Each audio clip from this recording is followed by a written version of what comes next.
I wonder if you've ever thought about buying a gift for your colleagues or your course mates. If you were going to buy them all a present, what would it be? Maybe some food, that's always good in a busy office. Maybe a trip to a concert, a holiday for the whole team. We're going to think about what God's gift to your course mates or your workmates would be.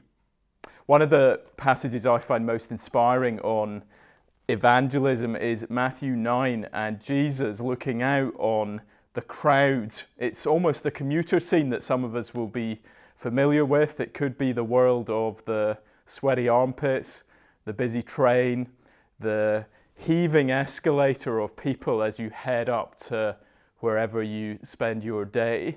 Jesus in among the crowds doesn't get annoyed with them in the way that we often do. Listen to what it says in Matthew 9.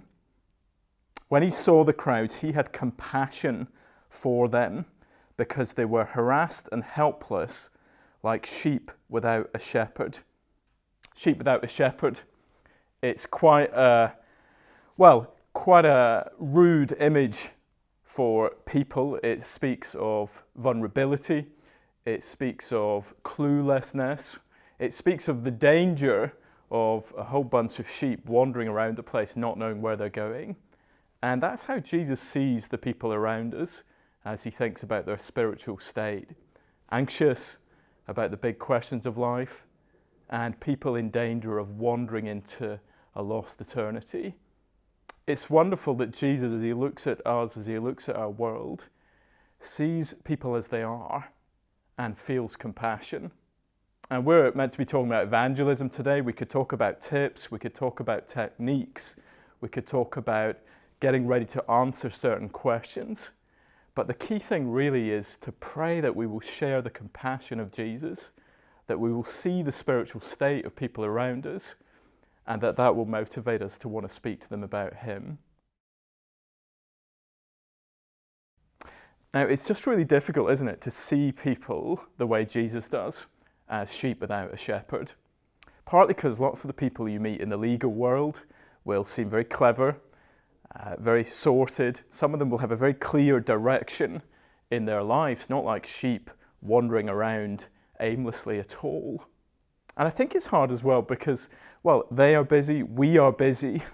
Do we even have time to think about the real spiritual state of the people around us? Jesus really helps us here. He gives us something to do. He doesn't just say they're like sheep without a shepherd. He tells us what that compassion that he has for lost people leads towards. Verse 37, just after the verse we've just read. The harvest is plentiful, but the labourers are few. Therefore pray earnestly to the Lord of the harvest to send out labourers into his harvest field. This is the gift that God wants to give to the people of the world, to the people that you meet in the legal world. He wants to send labourers out among them. It's like they're a sea of ripe corn, and he wants those labourers to gather them back to God. Now, I guess you realised when we said at the start, God wants to give a gift to your colleagues. It was going to be something more spiritual than tickets to a One Direction concert or something like that. But have you started to see yourself as this gift, that you are God's gift to the people around you? Maybe one or two of us do think of ourselves as a bit of a gift, but I guess most of us don't, especially when it comes to evangelism.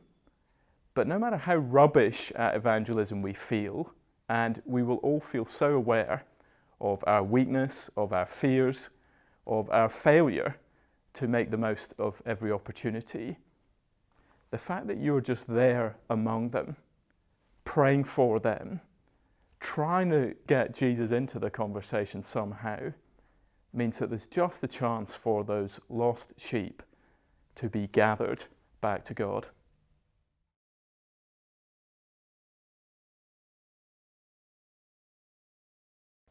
Now, straight after Matthew chapter 9, Jesus gets really practical on what it will mean for his people to be labourers working for him in the harvest field. Matthew chapter 10 is a chapter we need to be careful for using as a model too much, because some of it's very specific to what happened then. But as the chapter goes on, Jesus expands out to talk about anyone, whoever follows him. These are some of the principles and some of the models. And one of the big things that comes out in Matthew 10 is that being a labourer for him means speaking openly about him.